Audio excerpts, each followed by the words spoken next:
Excellences, Messieurs les Présidents, Mohamed Ould Cheikh El Ghazouani de la République islamique de Mauritanie, président en exercice de l'Union africaine, Azali Ansoumani de l'Union des Comores, Adama Barrow de la République de Gambie, Oumarou Sissoko Embalo de la République de Guinée-Bissau, Brice Clotaire Oligui Nguema de la République gabonaise. Mesdames, Messieurs les chefs de délégation, Monsieur le Premier ministre, Monsieur le Président de la Commission de la CEDEAO, Mesdames, Messieurs les ministres et secrétaires d'État, Mesdames, Messieurs les membres du corps diplomatique, autorités administratives et locales, Monsieur le Président et les membres du comité de commémoration du 80e anniversaire, Mesdames, Messieurs les descendants des familles de tirailleurs sénégalais, distingués invités, chers concitoyens, Mesdames et Messieurs. Avant tout propos, je voudrais vous remercier chaleureusement, mes chers frères présidents Ghazouani, Azali, Barrow, Embalo et Nguema, d'avoir bien voulu rehausser de votre présence cette première édition de commémoration de l'histoire tragique qui s'est déroulée ici à Thiaroye il y a 80 ans maintenant, malgré vos agendas chargés. Je remercie tous nos hôtes et je leur souhaite un agréable séjour au Sénégal. À travers vous, je salue vos peuples respectifs. Votre présence remarquée à nos côtés est le symbole fort de votre attachement à l'histoire que nous partageons. Grande est mon émotion en cette date et en ce lieu qui nous parle, où des héros africains sans défense, armés de courage, de dignité et de fraternité africaine, ont été froidement abattus. Il s'agissait là d'un massacre. 80 ans après ce crime de masse, le silence de Thiaroye est toujours aussi assourdissant. Les murmures venus d'outre-tombe nous interpellent avec fracas, pendant que l'ampleur de ce crime demeure minimisée et souvent même niée par certains milliers des héritiers de ceux qui l'ont commis. Sur cette terre blessée de Thiaroye résonnent encore les rafales sifflant au bout des canons, comme pour rappeler que l'horreur est toujours là, entière, immortelle. Des profanes comme beaucoup d'entre nous, jeunes et moins jeunes, se poseraient la question de savoir de quoi s'agissait-il exactement. Tellement la chape de plomb était fermement posée depuis trop longtemps pour tenter de rayer cet épisode fâcheux de notre histoire. Il s'agissait d'Africains, en majorité arrachés à leur terroir contre leur gré, pour aller combattre au service de l'empire colonial français d'alors. Ils formaient le régiment des tirailleurs sénégalais. Ils venaient presque de tous les territoires coloniaux d'Afrique occidentale, équatoriale et de l'Est, devenus au moment des indépendances 17 pays. Ils étaient du Bénin, ils étaient du Burkina Faso, du Cameroun, des Comores, du Congo, de la Côte d'Ivoire, de Djibouti, du Gabon, de la Guinée, de Madagascar, de la République centrafricaine, du Sénégal, du Tchad et du Togo. Longtemps ignorés et banalisés, ces tirailleurs ont pourtant bravé les épreuves pour aller combattre très loin de chez eux.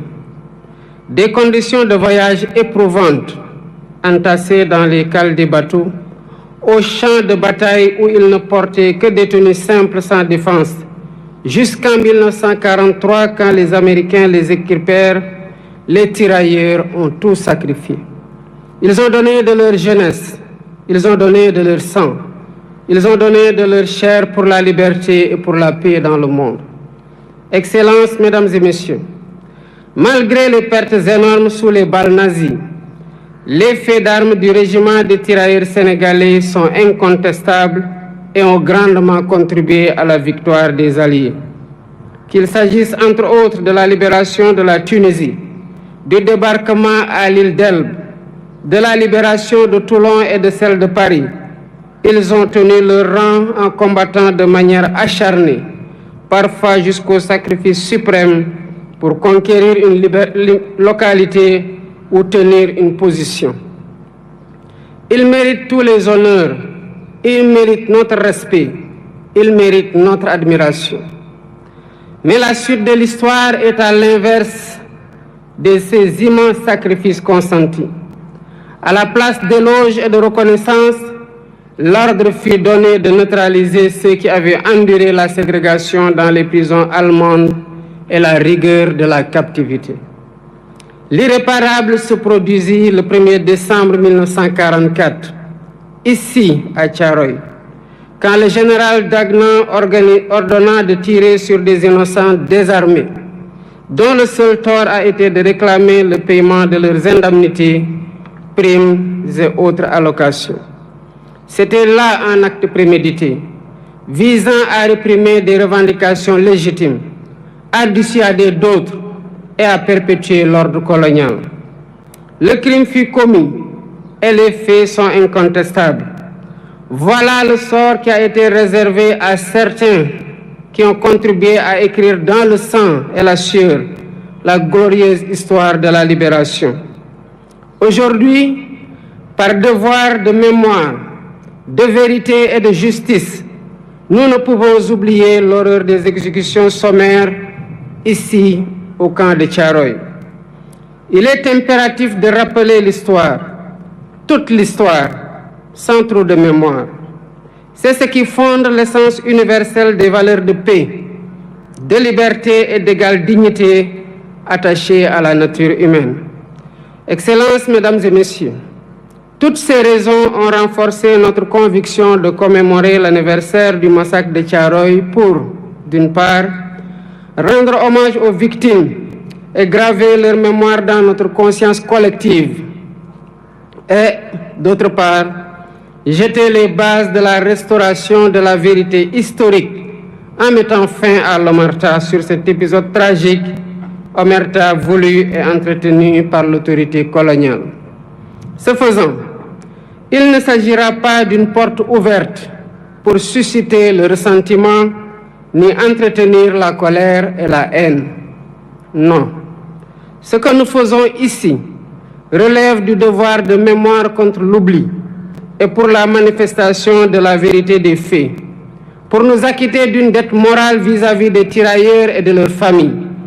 C'est pourquoi nous avons mis en place un comité international de chercheurs indépendants pour aider à la reconstitution exacte des faits et à une meilleure connaissance de cette séquence de notre histoire partagée avec la France. Pour faciliter les travaux de recherche, j'ai sollicité du président de la République française la mise à disposition de tout document d'archives pouvant contribuer à la manifestation de la vérité et leur collaboration le moment venu dans la localisation des sépultures et l'identification éventuelle des victimes. Je salue l'ouverture des autorités françaises actuelles qui ont accédé à notre requête pour la manifestation de la vérité. Ainsi, avant cette commémoration, des membres du Comité international de chercheurs se sont rendus en France et ont eu des séances de travail avec les autorités françaises et les responsables des sites où sont présumées gardées les archives manquantes. Les recherches se poursuivront après la commémoration. La France vient également de franchir un pas important dans la restauration de la vérité, grâce au président Emmanuel Macron, qui m'a adressé une lettre il y a 3 jours pour assumer que les événements de Thiaroye en 1944 ont abouti à un massacre. Je salue son courage moral. Par ce geste, la France accède à une vieille et légitime demande de reconnaissance. Il s'agit d'une avancée appréciable dans le processus de réhabilitation de l'honneur et de la dignité des tirailleurs victimes, à la suite de la déclaration du président François Hollande au cimetière de Thiaroye le 30 novembre 2014, quand il saluait, je cite, « la mémoire d'hommes qui portaient l'uniforme français et sur lesquels la France avait retourné les fusils. Toutefois, il reste encore beaucoup de zones d'ombre de cette histoire, notamment le nombre de tirailleurs exécutés. Deux rapports contradictoires des autorités coloniales parlent de 35 et 70 morts, pendant que d'autres témoignages évoquent des centaines de morts et de nombreux blessés. Les archives réclamées permettront, d'après les chercheurs, de savoir comment on en est véritablement arrivé à la tragédie de Thiaroye, d'avoir une lecture plus fidèle de l'état d'esprit des tirailleurs rapatriés, de leur nombre exact, de leur identité, de leurs origines, des lieux où ils sont enterrés, des épreuves endurées, des frustrations et humiliations subies, ainsi que du montant qui est dû à chacun. Ce travail est complexe. C'est pourquoi je lance un appel aux acteurs étatiques et non étatiques de tous les pays concernés, y compris la France, aux historiens et chercheurs de tous bords, afin de joindre nos efforts pour porter un regard lucide sur cet épisode sombre de notre histoire commune. Excellences, Mesdames et Messieurs, identifier les victimes et situer les responsabilités est essentiel pour ouvrir la voie à une réconciliation sincère. C'est l'occasion pour moi de rendre un vibrant hommage à tous les Africains et non-Africains qui se sont toujours battus pour que l'histoire des tirailleurs et du massacre de Thiaroye soit préservée de l'oubli et de la falsification. Je pense aux précurseurs, aux hommes et femmes politiques. Je pense aux intellectuels, écrivains, poètes, cinéastes, artistes. Je pense aux bonnes volontés, personnes physiques et morales. Sans la synergie de tous ces efforts, le combat pour la justice et la vérité n'aurait pas prospéré. Mais cette vérité exige encore d'être pleinement révélée, transmise et reconnue. Nous devons encourager cette dynamique pour restaurer la mémoire et la dignité des tirailleurs sénégalais. Pour ma part, j'initierai plusieurs mesures de réappropriation de cette histoire commune avec 16 pays africains frères. Premièrement, un mémorial en l'honneur des tirailleurs sera érigé à Thiaroye pour servir de lieu de recueillement et de mémoire ouvert à toutes les nations dont ils étaient originaires, ainsi qu'au public. Deuxièmement, un centre de documentation et de recherche dédié aux tirailleurs sera érigé pour conserver la mémoire. Ce centre recueillera des archives, témoignages et récits, tout en soutenant la recherche et l'éducation autour de cette histoire partagée. Troisièmement, des rues et des places porteront le nom de cet événement tragique, de ces soldats, pour inscrire leur sacrifice dans notre quotidien et notre histoire collective. Quatrièmement, l'histoire de Thiaroye sera enseignée dans les curricula éducatifs. Ainsi, les générations futures grandiront avec une compréhension approfondie de cet épisode de notre passé. Cinquièmement, la journée du tirailleur est désormais fixée le 1er décembre de chaque année, jour de commémoration du massacre de Thiaroye. Excellences, Mesdames et Messieurs, l'histoire de la guerre et des répressions armées n'est jamais ordinaire.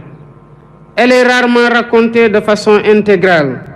Ce fut le cas de la Seconde Guerre mondiale et surtout ses conséquences dans les colonies, qui connurent des répressions innommables. Thiaroye 1944, Sétif et Guelma en Algérie en 1945, Hanoï et Haiphong au Vietnam en 1946, Madagascar en 1947, Douala au Cameroun ou Dimbokro en Côte d'Ivoire en 1948-1949 et bien d'autres lieux. Chacune de ces histoires vit en nous par l'exercice mémoriel, ce qui nous rend fiers et reconnaissants envers nos anciens combattants.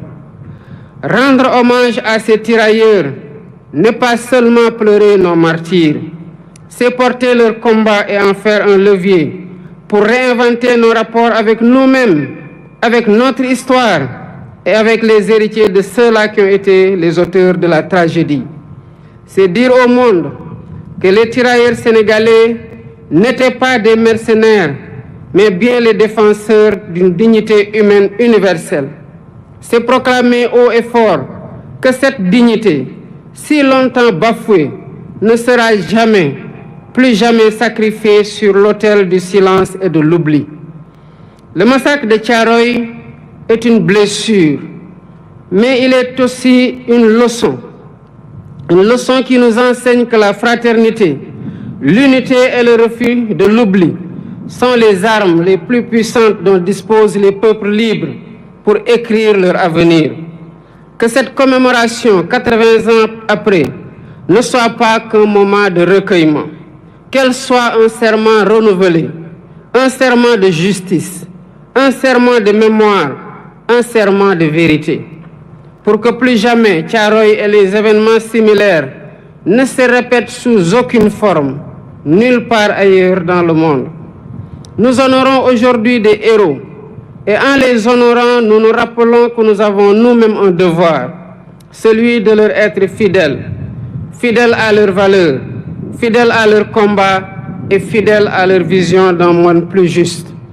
Ensemble, pour la vérité historique restaurée du massacre de Thiaroye, pour la justice, la liberté et la dignité pleine et complète. Je vous remercie de votre aimable attention.